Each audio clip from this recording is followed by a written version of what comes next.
Tell me more about your company. You'll stay still and quiet after that? Like a baby, I promise. Why the sudden interest? I'm part of the team now, so I want to know more about its story. You said your mom founded it, right? Yeah. My mom was an architect. Jinta comes from her name. She loved design, and she was so talented. After she passed, my siblings and I have been doing our best to preserve the company. It's the one thing she left behind. Is that why you're such a good artist? Just like her? How do you know that? Have you seen my work? Rin fibbed a little. Well, you graduated from architecture school in Japan. You must be good. Akbab didn't push further. She simply went quiet for a while, lost in memories of her mother, whom she missed dearly. Rin noticed and could sense what she must be feeling. My mom passed away, too, when I was little. I understand why people want to hold on to memories of someone they've lost. Akbab turned to look at her. Their eyes met, sharing a heartfelt understanding. I don't remember much about my mom. And honestly, I envy you for having so many memories to hold on to. Sometimes I feel guilty remembering them. Why? Rin frowned in surprise. I promised I'd take her to Japan, but I never got the chance. After the funeral, Akbab had decided to visit all the places her mother had once said she'd like to see, places across Kitakyushu, Japan. She traveled from place to place, sketching scenes and structures that touched her heart. Until the moment she came across one traditional Japanese home, she felt such a deep wave of sorrow, regret, and longing. In front of that house, she could almost believe her mother hadn't really gone. She sketched the house and added a middle-aged woman smiling, warm and kind. And then I lost that sketchbook. Akbab panicked when she opened her bag and couldn't find her precious sketchbook. She retraced every route she had walked, every place she had stopped, but no matter how hard she searched, it was nowhere to be found. Fortunately, the last place she stopped before giving up was a small cafe. It was the one where she had sketched the front facade. The owner came out to speak with her, noticing the sadness clouding her face, as if her heart was being torn apart with sorrow. Is everything all right? Can I help you with anything? The woman asked gently, clearly concerned that something bad might have happened to her. And overwhelmed by her emotions, Akbab told this stranger everything. The cafe owner gasped in surprise, then hurried behind the counter to fetch something, and soon handed it over to Akbab. Is this the one? Someone dropped it off. Akbab couldn't believe it. She stood up and bowed deeply, again and again, thanking the cafe owner for the return of her treasured sketchbook. In that moment after everything with my mom and nearly losing that book, I actually smiled because the person who returned it also left a note. Unfortunately, I never got to say thank you because they didn't leave a name or any contact info. If you ever got the chance, what would you want to say to that person? I'd probably just thank them. That sketchbook meant so much to me, and I want to tell them their message gave me strength when I was grieving my mom. Do you remember what it said? Every word. It said, "I really love your drawings. They reminded me of my mom, who passed away. Thank you for creating such beautiful work. Please keep drawing." Wasn't that it? Rin cut in, repeating something she already knew. Akbab froze. You. How do you know that? What do you think? Rin let Akbab ponder it for a little while. But when she only blinked in confusion, Rin finally confessed. In Kitakyushu, 3 years ago, I was the one who found the sketchbook and left that note. For a moment, everything around them seemed to freeze, like a paused movie. Even the thunderstorm outside seemed to go quiet. No flashes, no rumble, no rain, no wind. Just two women lying there in silence, staring at each other. It was impossible to say how long they stayed that way, or how much courage Rin had to summon to finally make a move first. She pushed herself up, leaned in, and gently pressed her lips to the older woman's. Ho froze, unable to think or react in time. Maybe it really is fate between us. Akbab still couldn't speak. Her mind had gone blank, quiet and still. Before she realized it, her eyes closed on their own, and she returned Rin's second kiss, caught up in the unexpected tide of feelings. It was slow at first, then deeper and warmer. If it hadn't been for the loud crack of thunder tearing through the sky, they might never have come back to their senses or realized what they were doing. Rin's whole face was burning red, her chest and head buzzing intensely. She could hear her heartbeat pounding in her ears. Her first kiss. I'm going to the bathroom. Akbab, equally red-faced but managing to keep more composure, grabbed Rin's wrist. Stay here. I'll go.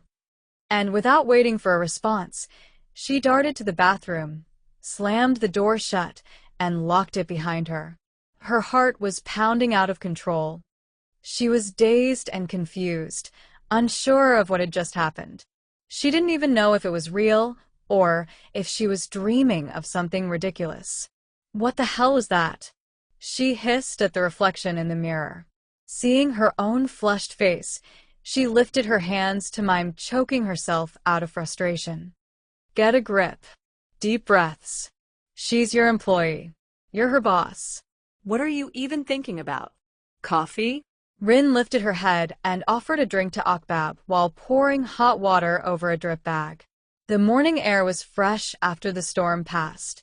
The bright, cloudless sunlight streamed through the kitchen windows, warming the old house and making it feel even more like home. Rin cleared her throat, meeting the eyes of the woman across from her, who was acting like last night had never happened. Without waiting for a reply, she handed Akbab the cup. Thanks. They sat there sipping their coffee. No one said a word, just stealing side glances at each other, until finally they both broke the silence at the same time. About last night, well, Rin cleared her throat. You first. Go ahead. Akbab pressed her lips together and paused. Once she had gathered her thoughts, she looked Rin straight in the eye. I want to make sure we're clear about what happened.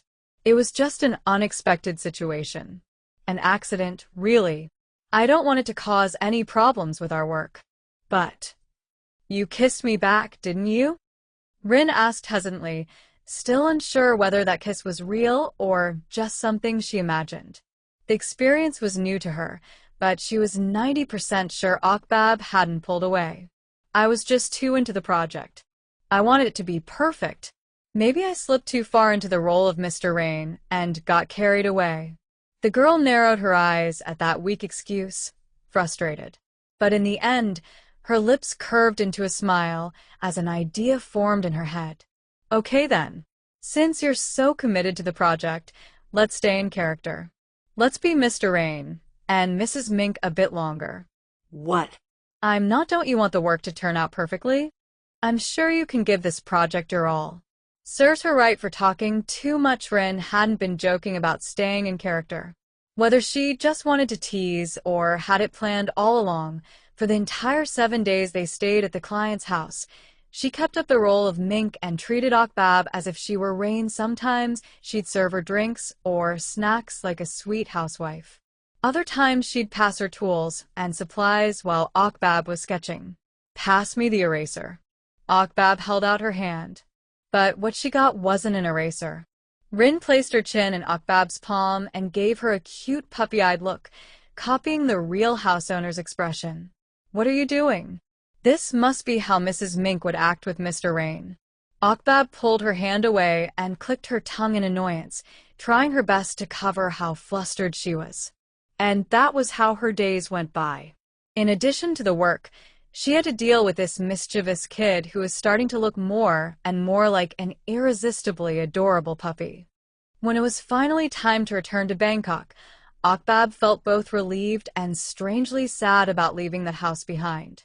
On the way back, she pulled into a gas station to fill up on both fuel and caffeine, unaware that deep down, she just wanted to stretch out the time she had alone with Rin a little longer. Grab me a coffee, too. I'll have a latte, less sweet, Akbab said to Rin, who was getting out of the car after she had parked behind 2 others, waiting to pump gas. Got it, sweetie. Rin replied in a bright tone. You're still not over that? Well, I'm just really into the work. What work? You spent a whole week there and didn't bring back a single concrete thing. I'll go get the coffee now. Rin didn't wait to hear a further complaint. The younger girl grinned cheekily, then hopped out of the car. Just seconds later, Pat called Akbab via video, making her frown at her brother who, for some reason, felt the need to call with his camera on. She glanced around quickly, trying to figure out how to hide her surroundings. In the end, she borrowed Rin's sick day trick. She let her hair down, leaned her seat back to lie down, and put on a tired, pale face before answering her oldest brother's call. What is it? As the image came into focus, she saw both of her brothers together. What's wrong? You sound hoarse. Are you sick? Probably just a cold. I got back last night. I'm not going into the office today, she replied with a fake sneeze. You're in your room right now, aren't you? Yeah. Then open the door. We're outside. What? Akbab's eyes widened in shock, and she was more stunned when Rin walked back, like a nightmare moment, and opened the car door, poking her head in to ask, How sweet do you want a latte again? I forgot to ask.